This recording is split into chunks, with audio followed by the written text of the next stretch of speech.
Mukunda jewels లో అక్షయ తృతీయ సందర్భంగా 1 gram gold కొనుగోలుపై 1 గ్రామ్ సిల్వర్ ఉచితం. ఏప్రిల్ 29 నుంచి మే 24 వరకు మాత్రమే. వాగర్థ వివసంపృక్తౌ వాగర్థ ప్రతిపత్తయే జగతః పితరౌ వందే పార్వతీ పరమేశ్వరౌ. ఆదిత్యాయ చ సోమాయ మంగళాయ బుధాయ చ గురు శుక్ర శనిభ్యశ్చ రాహవే కేతవే నమః.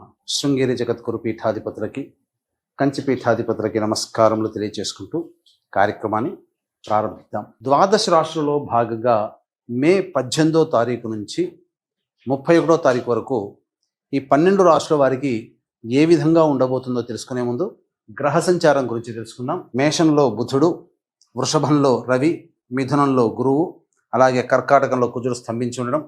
18వ తారీఖు నుంచి రాహువు కుంభంలోను, కేతువు సింహంలోని సంచారం చేస్తుండడం. మీనరాశిలో శని శుక్రుల యొక్క సంచార ప్రభావం వెరసి చూసినట్లయితే వీక్షించేటువంటి ప్రేక్షకులకి ఒక అద్భుతమైనటువంటి యోగము ఈ మే 18, 19, 20వ తారీఖులో నుంచి చూసుకుంటే రాహుకేతుల మధ్య మొత్తము సప్తగ్రహాలు బంధింపబడి ఉండడం, కాల సర్పదోష ప్రభావము మే 18వ తారీఖు నుంచి ప్రభావం ప్రారంభమైంది. ఇక ఈ 18వ తారీఖు నుంచే గ్రహమాలికా యోగము 18, 19, 20వ తారీఖులో చూసుకుంటే గ్రహాలన్నీ వరుసగా ఒక రాశిలో ఒక మాలగా ఉండిపోయింది. 18వ తారీఖు నుంచి 20వ తారీఖు వరకు మొత్తం గ్రహాలన్నీ ఒక్కొక్క రాశిలో ఉన్నాయి. అనగా సప్తగ్రహాలు మొత్తము 1, 2, 3, 4, 5, 6, 7, 8 రాశుల్లో మొత్తము నవగ్రహాలు 8 రాశుల్లో స్థిరపడి సంచార ప్రభావం అనేటువంటిది ఉంది.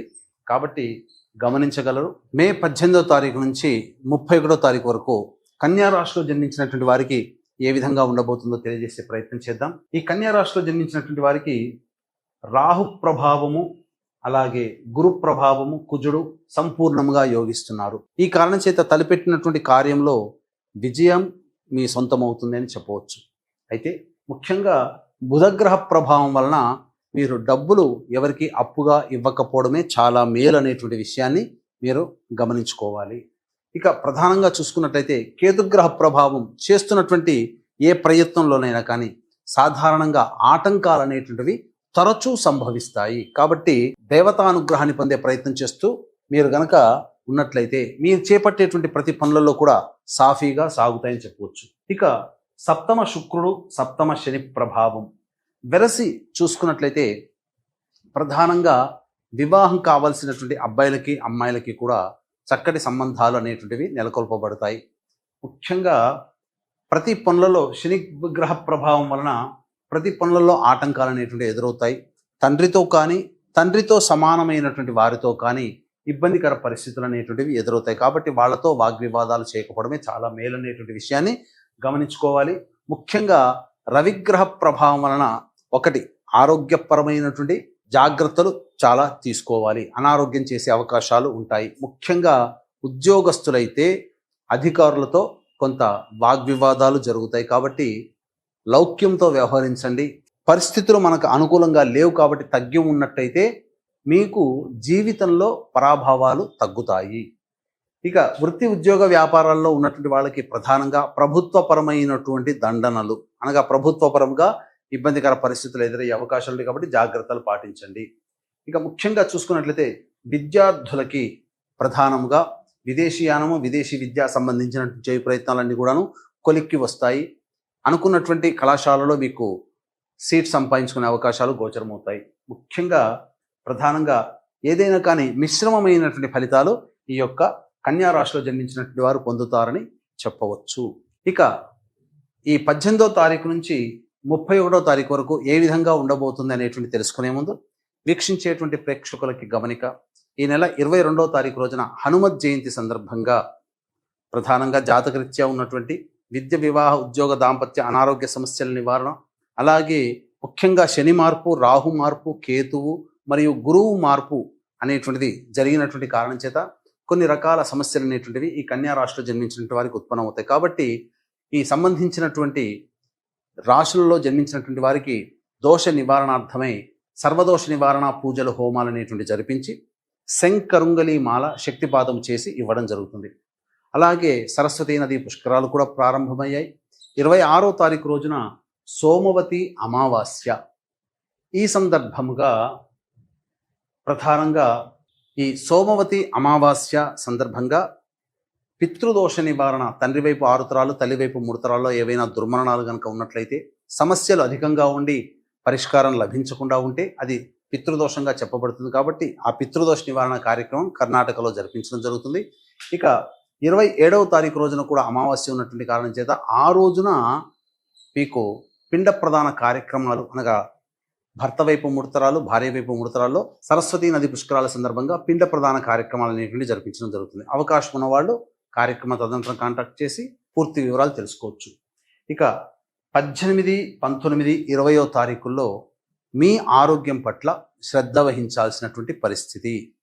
ముఖ్యంగా అనారోగ్య సూచనలు చేస్తాయి కాబట్టి జాగ్రత్తలు పాటించండి. శ్వాస సంబంధముగా ఇబ్బందులు ఎదుర్కొంటారు. వాహనం నడిపేటప్పుడు జాగ్రత్తలు పాటించాలి. 21, 22, 23, 24 ఈ తేదీలలో మీరు అనుకున్నటువంటి విధంగా కార్యక్రమాలని దిగ్విజయంగా పూర్తి చేసుకుంటారు. నిరుద్యోగస్తులకి ఉద్యోగం లభించే అవకాశాలు గోచరమవుతున్నాయి. అలాగే ఖర్చులకు మించినటువంటి ఆదాయం లభించడం ద్వారా సంతోషంగా ఉంటారని చెప్పవచ్చు.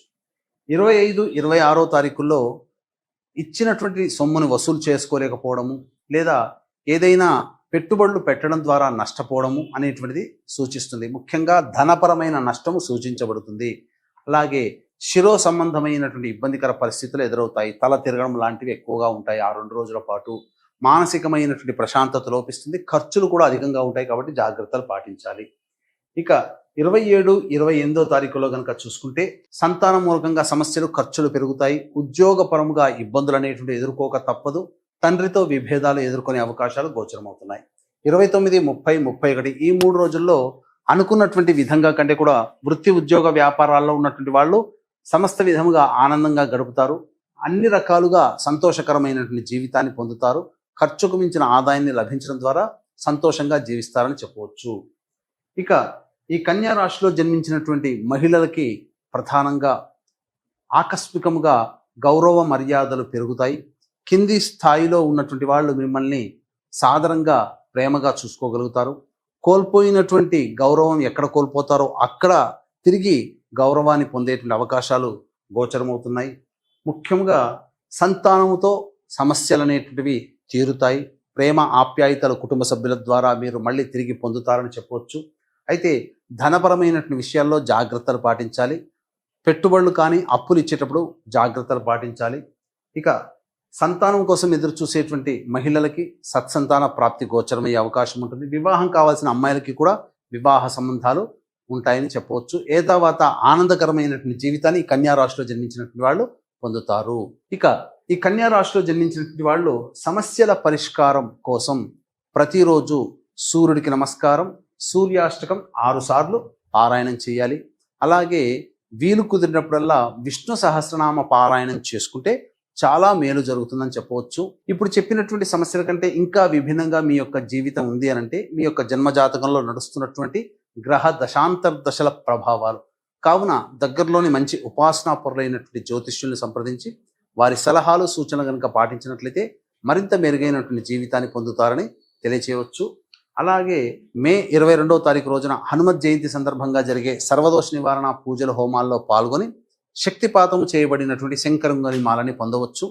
అలాగే సరస్వతీ నది పుష్కరాల సందర్భంగా 26, 27వ తారీఖుల్లో పిండ ప్రదాన కార్యక్రమం కాళేశ్వరంలో, అలాగే గోకర్ణంలో పితృదోష నివారణ కార్యక్రమాలు జరుగుతాయి. అవకాశం ఉన్న వాళ్ళు కార్యక్రమాలను కాంటాక్ట్ చేసి పూర్తి వివరాలు తెలుసుకోవచ్చు. సర్వం శ్రీ ఉమామహేశ్వర పరబ్రహ్మార్పణమస్తు.